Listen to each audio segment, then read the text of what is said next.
Okay, well, welcome everybody to Solar Noon Tuesday, and going to go ahead and start out here. We'll go with the news of the solar for this week.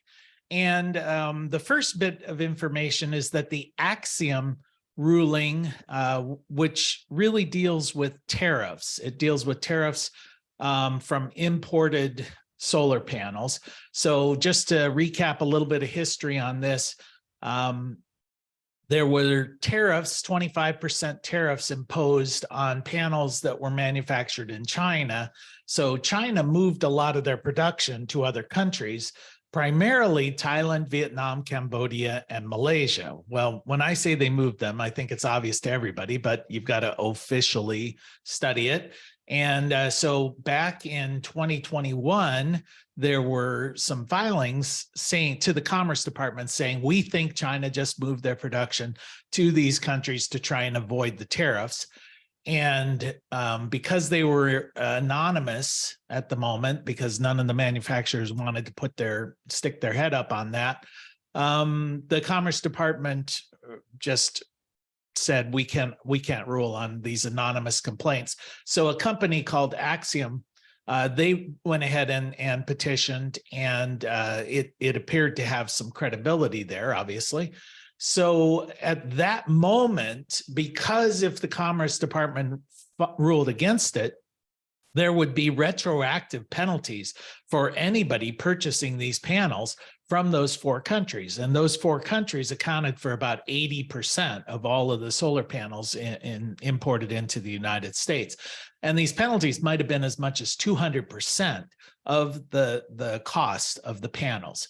So that then threw everything into a tailspin. People started canceling orders. Nobody wanted that kind of liability. So the supply chain was severely disrupted. So in June of 2022, the Biden administration came out and said, listen, even if the Commerce Department rules against this, we're putting a 2-year pause on any penalties that will be assessed, so that you don't have to worry about that. Plus, that'll give us 2 years to try and develop a domestic manufacturing supply chain, which has been a big component in the Inflation Reduction Act.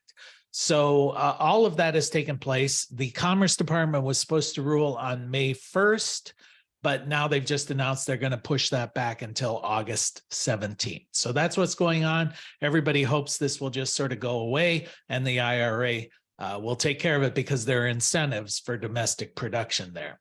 So speaking of the IRA, of course, the Republicans in the House of Representatives at the US level, at the federal level, voted on April 27th to try and repeal the IRA, the Inflation Reduction Act. They're tying that to the debt limit negotiations, in quotes, that are going on at the moment. Now, this would be quite a blow to the solar industry, although there's very little hope that such a measure would pass the Senate. And even if it did pass the Senate, then President Biden had said he would veto it. So this is posturing at the moment on that. The Colorado House has announced that they passed House Bill 1234, which is designed to streamline the residential application process. So basically what they're doing is they're taking $1 million and they're using that to help fund the adoption of this program called Solar App Plus. And Solar App Plus was developed, a year and a half ago or so. And it's an online system where installers can simply go in, feed in the details about their app, about their installation. If they've pre-registered their company through this system, then the permitting process is done immediately online using an intelligence algorithm, an artificial intelligence algorithm, so they can get immediate feedback rather than 10, 15 days for somebody to come out, look at it or whatever. So now NREL, the National Renewable Energies Labs, have found that Actually, those companies that use Solar App Plus, they stand about a 37% less chance of failing inspection once it's gone through that process. So this is something that's moving nationwide. Currently, there are about 32 communities that use Solar App Plus. It's expanding. About 15,000 applications have gone through this process. So this is something hopefully in your community you're going to start to see. And LG Energy Solutions, which used to be known as LG Chem, has unveiled, actually the month of May here, they're unveiling their new home energy storage system. And what they're doing with this system is they're putting together two of their battery units. They manufacture a 9.8 kilowatt hour and a 16 kilowatt hour battery. So when you combine two of these into this component system, you're really going to get about a 19.2 kilowatt hour to a 32 kilowatt hour battery system. And of course, now we have to sort of refer to these as storage systems because they're not just the batteries anymore. They're inverters involved in that. They're battery control systems. There's a lot of electronics, a lot of programming. So they're really sold as systems. This has a 10-year warranty. It's a lithium ion based system. They do say that it's compatible with most of the DC coupled inverters that are out there on the marketplace. So they're really targeting for retrofitting of people's systems. And what I found interesting, they say you can commission this thing in about 10 minutes. So it's a plug and play kind of system. If you're wondering about the price on these, when I looked them up, they're running at about $1,000 a kilowatt hour. So if you're looking at a 19.2, that's going to be around $19,000. So these things are pretty pricey. Get yourself an electric vehicle instead. And solar and wind grew from generating capacity on the US grid by about 7% in the first 2 months of this year over the same 2 months last year, while coal generation plummeted by about 33% over that same period. So what that means is for the first time now, more electric generation on the grid comes from just wind and solar than it does from coal. Combined, these two, solar now makes up about 3.9% of the energy on the grid, while wind makes up about 12.2%, and that combines for 16.1%, while coal now accounts for about 16%. To put that in perspective, about 10 years ago, coal power generation made up about 50% of everything that was on the grid. When we add in hydro, renewable energy now accounts for about 27.6% of all of the energy generated on the grid, on the US grid. Nuclear, about 21.9%. Coal, 16%, as I mentioned, and natural gas is still leading with 34%, although that delta there between renewables and natural gas is shrinking and shrinking pretty quickly. I think we'll see in maybe 2 years where renewables surpasses natural gas. And that's the news from this week. So does anyone have any comments on the news section or anything to add to that? Give you just a second. Hey, Jay. Oliver Stone has got a new movie coming out touting nuclear power as the solution for the global energy crisis. So I don't know about it. Sounds propagandish to me, but he hasn't been too much on propaganda in the past. Yeah. Well, I would be surprised. I mean, I'm not surprised that he's coming out with that movie, and we hear a lot of people pushing nuclear, but you know, my personal reading of it, it just doesn't seem very practical. It's too expensive compared to the alternatives. Plus the downside, you know, the next time there's a nuclear accident, yeah, then there's no political will for nuclear. Wally, you had something to add Yeah, there? yeah, Jay, quick question. Any updates out there around net metering and any positive changes that you're seeing on it? We're still in the 1800s here in Indiana, but we're keeping our fingers crossed. So, but any positive movement on net metering rules and legislation out there? Yeah, not positive. There's a lot of movement on net metering, but what we're seeing really nationwide is a movement away from paying retail on net metering and a movement towards paying avoided costs, which is basically wholesale generating rates that the utility would have to pay to other sources. So what that ends up meaning is something along the line of you're going to pay 20 cents a kilowatt hour for power from the grid, and they're going to pay you 5 or 6 cents a kilowatt hour for power that you generate. So what that's done is moved people towards some sort of storage system so that they can get self-consumption. So why would I sell it to you for 5 cents and then buy back at 20? Why don't I just keep it? So that's one of the reasons LG Chem or LG Energy Storage or whatever they call themselves now is coming out with this product. They're marketing to that. The other nationwide movement is towards time of use pricing. So we are starting to see that movement going on. And so that may mean that if you are exporting during higher consumption periods, that you're going to get a higher price. So that's something at least to concern. Okay, let me see. Okay, and any other questions there from some? I see Pete. Pete, you have your hand up there. NRail has been requesting proposals in recent years for on-site use of PV generated electricity. And while I haven't seen the proposal they've gotten, I think we're going to see more PV for domestic hot water, space heating, and potentially desiccant-based air conditioning systems as well.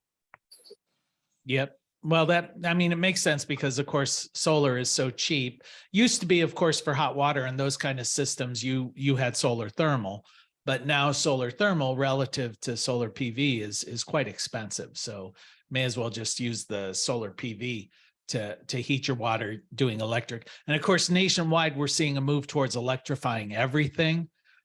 So that's going to cause us some issues, obviously, when we take the transportation industry and electrify it through electric vehicles.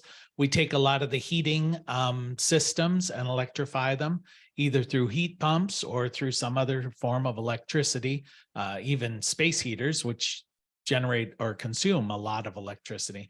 So that's going to put some serious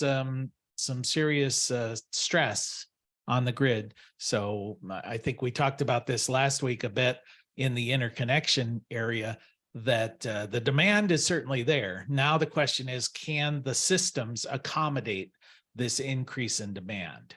It's going to require us rejiggering, rebuilding the entire electric grid. Anybody else have anything? Yeah, Jay. Yeah. Hey, Bob. Excuse me for this question, but when you talk about battery storage, my customers wants to know how to get that back down to, if the power goes out, how many hours do I got?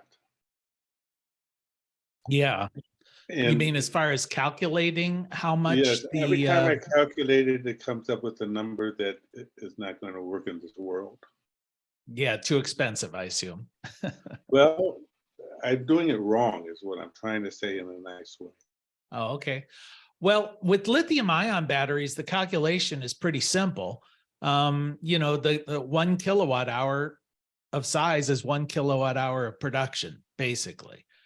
You don't have to worry about depth of discharge. You don't have to worry about those kind of calculations. So if you need, let's say that the average home utilizes 30 kilowatt hours a day, the average suburban home, and they want half a day, then you're going to need a 15 kilowatt hour battery, but the reality is most power outages are short-lived. The vast majority of them are only going to be a few minutes or, at an hour at most. So maybe you don't have to have such a huge system. You might want to just size it. And of course, if they have solar, if the sun is shining, you can augment that. The battery can then give off a signal telling the inverter that the grid is still connected in an AC or a DC coupled system. And so you can expand your battery's capacity there just by using daylight, from the solar array as running some of your loads during the day. The trick there, though, is it'd be very tempting to put a very small battery in there with a large array and use it really just to trick your system into thinking the grid's still connected. But that can overpower the system. You don't want to overcharge your batteries. There's some sizing constraints there that you've got to deal with. You can't make your battery too small in comparison with the inverters that are feeding it. So there's some sizing issues there. But that works for me now. I see yeah, that. okay. So with lithium, and most of them that you're going to deal with now are lithium.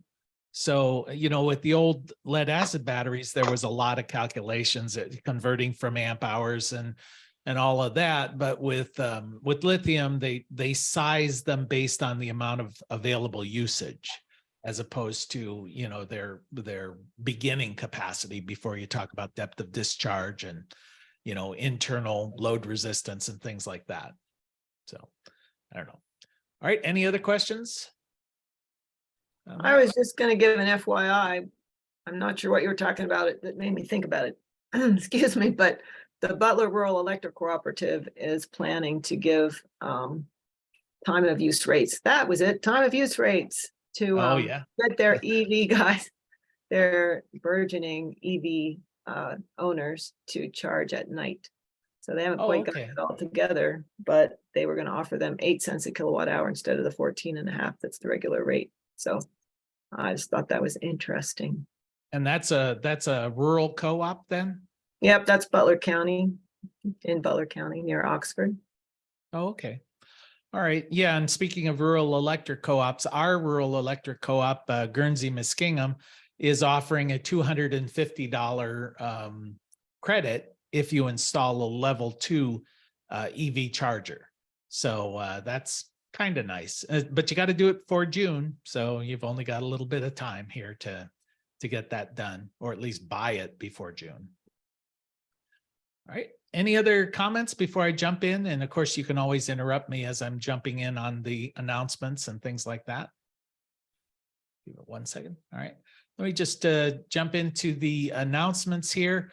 There is I better make this larger so I can actually see it. A webinar on solar investing. That's coming up on May 2nd. That's today. Oh, guess what? That's already over, I think. So never mind about that. All right. The solar design and quote tool on May 3rd. This is through Renvu. So apparently they're announcing a new tool that they have available online for doing solar assessments, quotes. So they're doing a webinar on that tomorrow, May 3rd at 1 p.m. Eastern.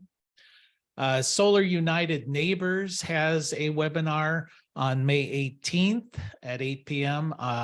They're just entitling it, So I Went Solar, Now What? So you've installed your solar system. What do you need to do, I guess, for maintenance and upkeep and the like?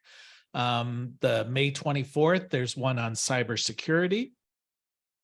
And I wanted to mention again, the Ohio Energy Conference.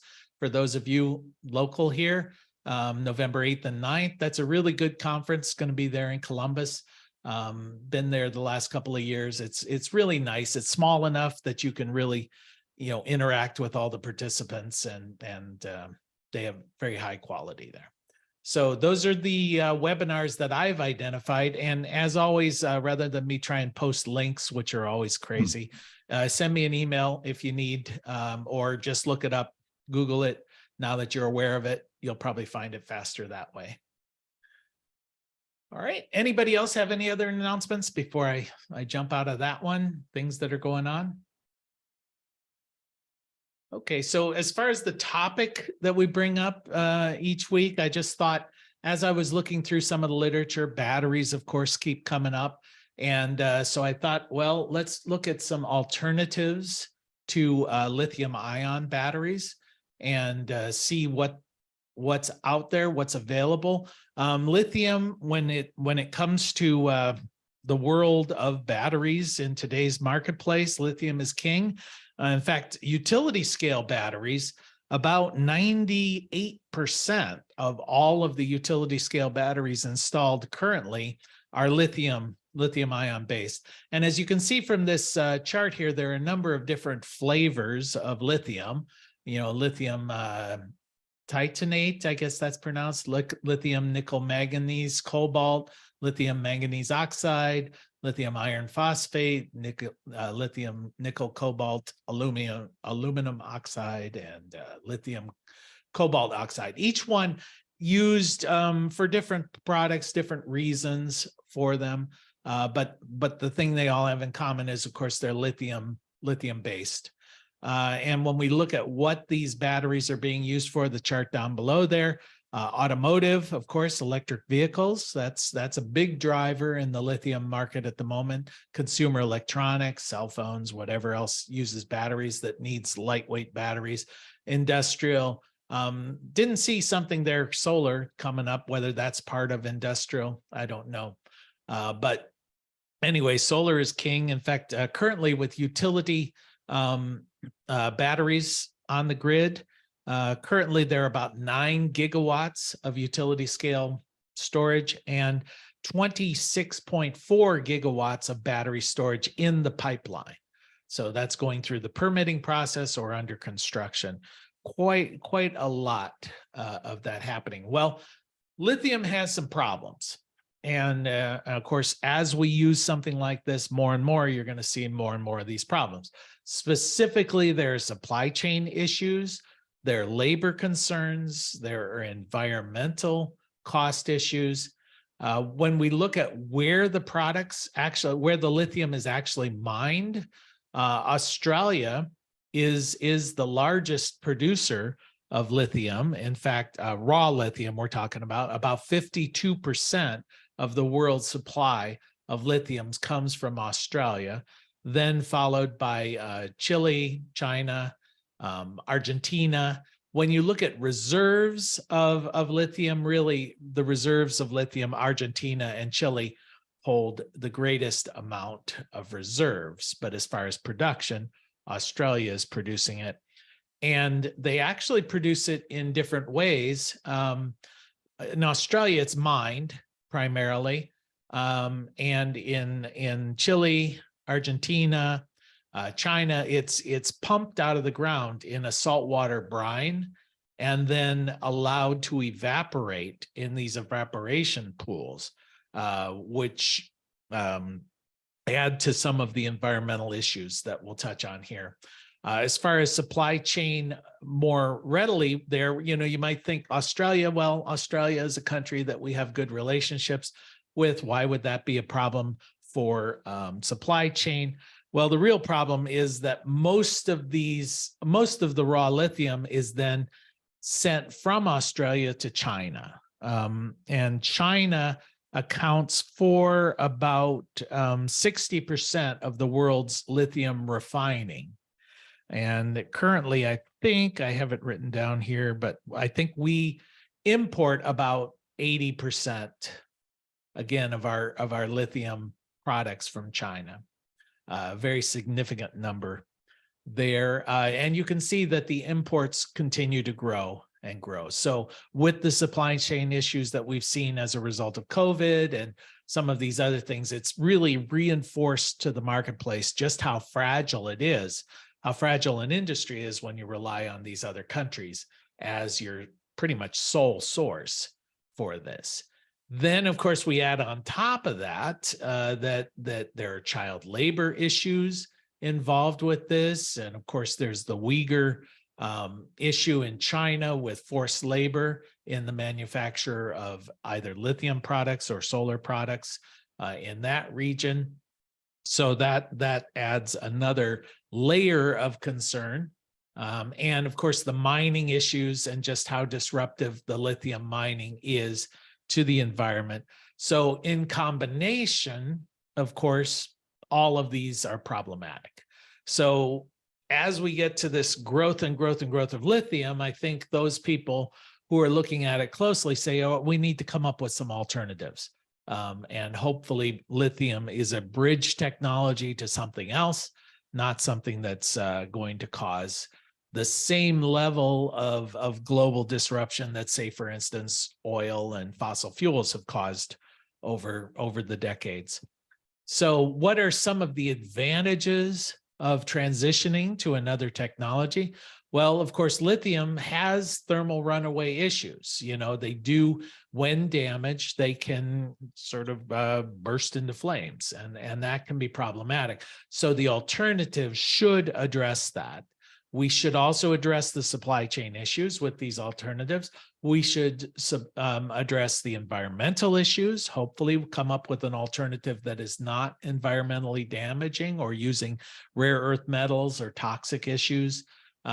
Durability should be as durable or better and have as good an energy density or better. And energy density is basically how much power do you have per weight and volume of this particular element. That's why lithium has been a very good product for electric vehicles and consumer electronics, because it's relatively light for the amount of energy that it generates. The downsides or the disadvantages of these alternatives, as always, is cost. Cost is the biggest issue. You know, you have these alternatives, and there are alternatives available, but they're going to cost a lot more. So you need to be able to justify that cost. And there's typically not the infrastructure available to deal with these alternatives. You know, we could put in different types of car charging batteries, but will the battery chargers work with them? That's an issue that we've seen. And it's interesting that we're talking about lithium ion as this embedded base of infrastructure, because just 4 or 5 years ago, we were talking about that as the transition from lead acid batteries to lithium ion was taking place. So, you know, these things happen pretty quickly. So what are some of the alternatives out there? And I know in past we've had discussions. Some people have their own technologies that they really like. So I really welcome if you've got some insight on a specific technology or something that I've missed. You know, pop in, interrupt me as I'm going through here, and we'll get the advantage of your wisdom here. But one of the new sources, of course, is sodium as opposed to lithium. Both of these, obviously, they're salts. You know, lithium is a salt. Sodium is a salt. It's just a more abundant salt. And so in a comparison there, when you look at energy density, sodium doesn't really match up to lithium as far as energy density. So that's a little bit problematic, at least at the moment. There is as good a life cycle in some of these newer systems, but it does charge less quickly, and it discharges less quickly. When you look at a C rating on these, like a battery charging C rating, basically what that means is it will go, for instance, you could charge 0 to full. A 1C would be that I could charge it completely in 1 hour. A 0.5C would mean I could do it in half an hour. And 3C would basically mean it takes 3 hours to charge, 3 hours to discharge. So that's the maximum rate it's going to tolerate. So sodium obviously charges less rapidly, discharges less rapidly. Pete, did you have a question there? I see your hand floating there, or a comment? Yeah, you have the C ratings backwards. The C rating is amp hours. So a battery that charges at a 3C rate is charging at 3 times the amp hour rating. And it's also discharging at 3 times the amp hour rating, meaning 100. You might be right, but I don't think so. I don't think so. Well, we'll look into that, but I think I've got it right. So yeah, I think the bigger the number, because like most amp hour ratings are at C20. Well, Which actually, means, it's C over 20. C over 20 is what you're thinking. oh, okay, you're just, okay, we're talking the same thing, but in this chart, you're just saying that maybe the Right. nomenclature there is wrong, but A 3C charge or discharge rate is 3 times the amp hour rating. Or in the lower right corner there, it would be charging or discharging in 20 minutes, okay. not 3 hours. Okay, so I'll look into that, see how best, because I know what you're getting at, and I've found it's confusing as well when you try and talk about 3 over or 3C and it's used both ways, but let's look into it. That's a good point. We'll see. Either way, it charges less rapidly. So any other questions, any comments on that? I think, and I was a little confused when I was looking at this, when we talk about sodium ion, there were some other ones out there that talked about like aqueous magnesium, and I wasn't quite sure if they were conflating the two, or whether the seawater batteries, whether these are considered separate and distinctly different technologies or not. But I just thought I'd throw them all in there. They're all options, regardless of what you call them. But I did see the seawater batteries, the saltwater batteries, which in our classes we've talked about for a number of years. But IBM just recently announced a partnership with Mercedes-Benz where they're trying to get serious about saltwater batteries. So hopefully we're going to start to see saltwater batteries, you know, hitting the marketplace. And I think that would be a nice thing because, of course, seawater, very abundant. If we can start pulling some of these minerals out, magnesium, very abundant as well. In fact, the 8th most common element on Earth. And, you know, we can start to see these non-toxic, non-extractive, well, everything's extractive, but hopefully it will take us longer to cause damage to the ocean than, say, Bolivia. So, Jay, yeah. Jay, how dense are the seawater batteries? I'm just curious because when I think of them, I always think like big tanks. Are they actually pretty dense? If the Mercedes is talking, put them in a car. Yeah, I mean, that surprised me as well. But I know that the original ones from Aqueon, I think, out of Pittsburgh, they were heavy, you know, like forklift heavy.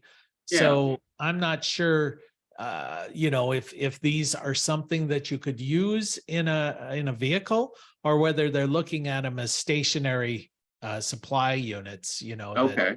Because Mercedes, I'm sure, does things other than cars. So, you know, that may be where they're putting their energy at the moment. Maybe it's data center backup or something like that, you know. Okay. Yeah, Jay, this is for stationary only. Oh, it is only for stationary? Yes, sir. Okay. All right. At least at the moment.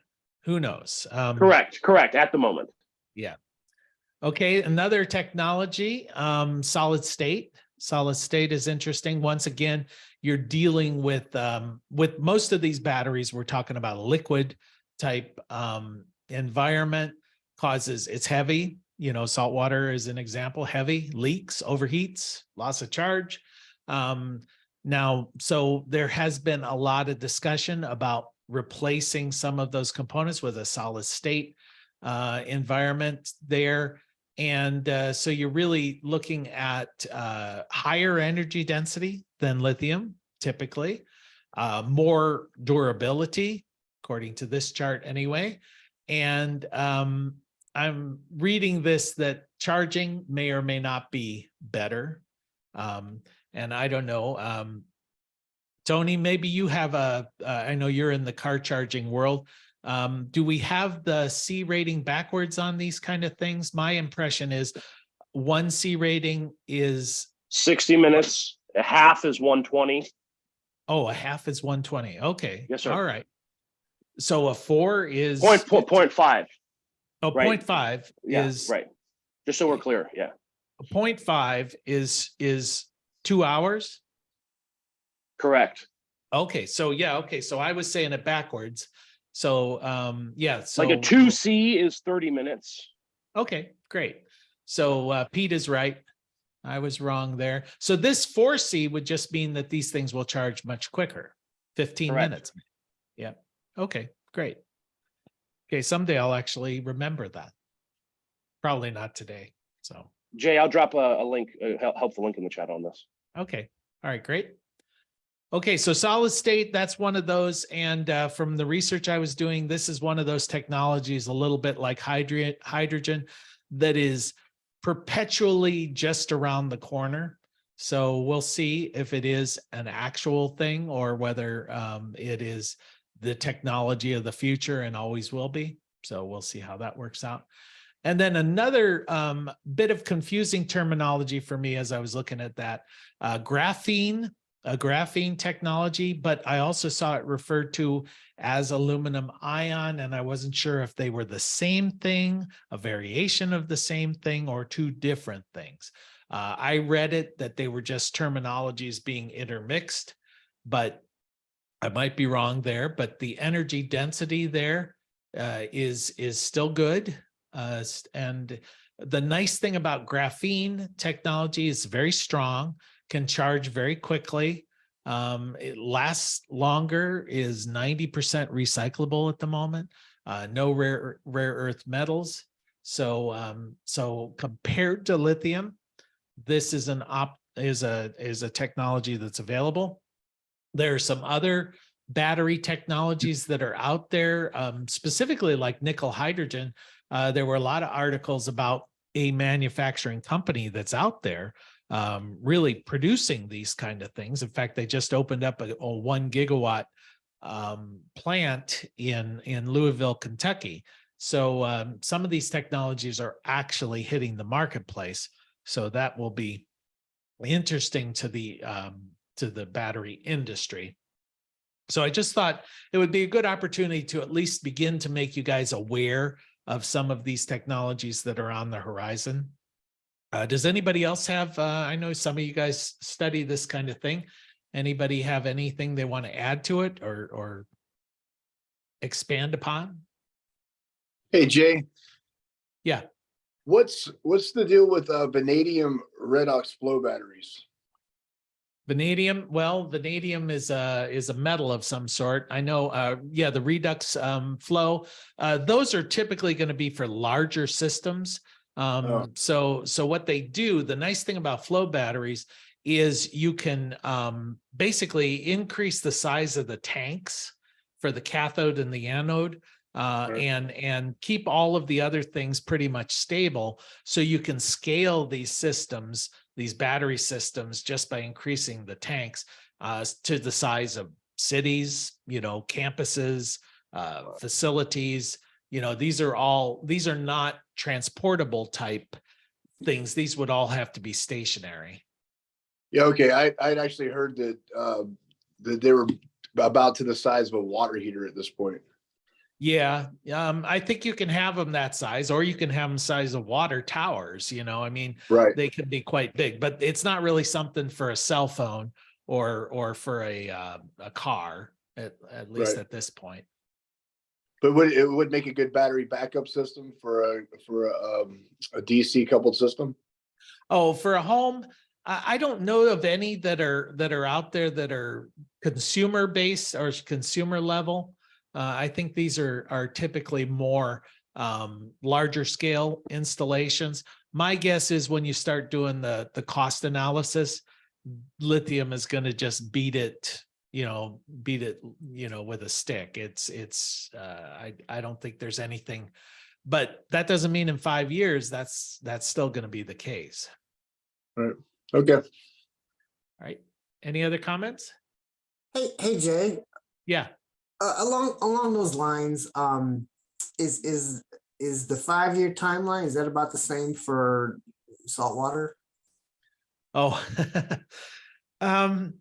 boy, it's dangerous when you start saying that. I don't know. Now that IBM and Mercedes are involved, maybe. I was gonna say, you've been in the game a long time. How long did the transition from lead acid to lithium take? Well, it happened pretty quick. As far as, lithium was around for a good long while. But then once it became affordable, the transition just happens dramatically. I mean, we saw the price of lithium fall really by a factor of 10, within just a couple of years. So when you were seeing it at $1,000 a kilowatt hour versus $100 a kilowatt hour, it's like with any new technology, by the time it reaches a 1% market penetration, it's doubled about half the times it needs to become the dominant technology. So just the law of exponential growth, it goes along very slowly, and then all of a sudden, boom, it seems like it came out of nowhere. So I don't know that lithium is going to have that same battle with some of these others, because I mean, lithium is right now very affordable. We need to have an alternative that is more affordable before I think that market share is going to be at risk. I see Jess, you had a question there, Jess? Yeah, hi. My question's a little bit about larger scale storage also, like utility scale. I've been reading about non-chemistry based storage options such as pumped hydro and also compressed air storage, which seems the compressed air seems like it might be sited a little bit easier than the pumped hydro. What's going on with those technologies? Yeah, that's a good point. When we talk about most of the storage on the grid today, 95% of it is pumped hydro, where you move water from one level to another, and then you release it through turbines to generate power when you need it. So that's a good tried and true method. But of course, the topology and the availability of water and things like that. Compressed air is another good option. We've seen that in a number of places, especially when you talk about tidal power and things like that. Wave power, you can use compressed air. Another technique I saw, which was interesting, was these almost like Jenga towers, where at a wind farm, you can raise up these concrete blocks into a tower when you have excess electricity, and then simply let gravity pull on it and generate power as you basically dismantle the tower. It's just one way of taking power when it's available, storing it, and using it at a later date. So that's sort of a kinetic energy technology, but that's all experimental at the moment. I've seen some prototype mock-ups of that. I don't think there's anything actually in the field. There's also flywheel technology, which basically amounts to like winding up an old alarm clock and then releasing it. We see regenerative braking in vehicles. That's a form of energy recapturing, which is kind of interesting, and maybe there's alternatives there. But yeah, all of these things are available. It always comes down to what is the cost of these systems versus the cost of the alternatives. And unfortunately, lithium ion, well, fortunately and unfortunately, it's become very inexpensive. Now the question is, can we incorporate the avoided costs into the cost of the lithium battery? Because as we've said, there have been social costs, there are environmental costs. Those should somehow be added into the cost of the product, at which point now you're competing against the true cost of a technology versus the market cost. Let's see. Anybody else have any comments or questions? Yeah, real quick, the portable tool market and lithium, I think, was probably a real big invigorator. Wouldn't you think too? Yeah. Obviously, lithium batteries in all of the drills and hand tools and the like provided a marketplace. I suspect that cell phones was probably a bigger driver on some of that technology moving forward. Just a lot more cell phones than drills out there in the world. But yeah, lithium batteries have a huge advantage on your tools versus the old nickel cadmiums or, the other type of batteries that developed a memory or, didn't last nearly as long or were heavier. So yeah, I think that's a good driver. Another example. Jay, there's a company that maybe would be interesting to put on some people's radar. We haven't started working with them yet, but we've got a lot of plans in the work. The company's called Urban Electric Power. They're out of New York. They use effectively a rechargeable alkaline zinc manganese chemistry is kind of like their claim to fame. And I believe they just offered or are about to offer a residential energy storage system. So go check that out. We've been doing a little bit of pre kind of technical integration. So they could be pretty their whole, what attracted me about them is they take zinc out of the ground in the United States, turn it into zinc oxide in the United States, and make a battery in the United States. Oh, that's so that was the first thing that kind of piqued my interest. But then there's I think from a cost and a safety perspective, like zero threat of thermal runaway and et cetera, made our collaboration with them very interesting from our perspective. So again, I can't personally vouch for them yet, but I love the work that they're doing with everything that we've discovered to date. Yeah, when I was looking at the research on this as well, some of the zinc alkaline, one of the things they like to say about that is that it uses technologies and processes that people are familiar with because alkaline batteries have been around, for a good long while. So that's something, it's not like a technology that's out of the blue. Okay. Any other comments? Okie doke. Well, come to the end then. Thanks everybody for your attention, and we will see you next week. All right. Take care. Bye-bye.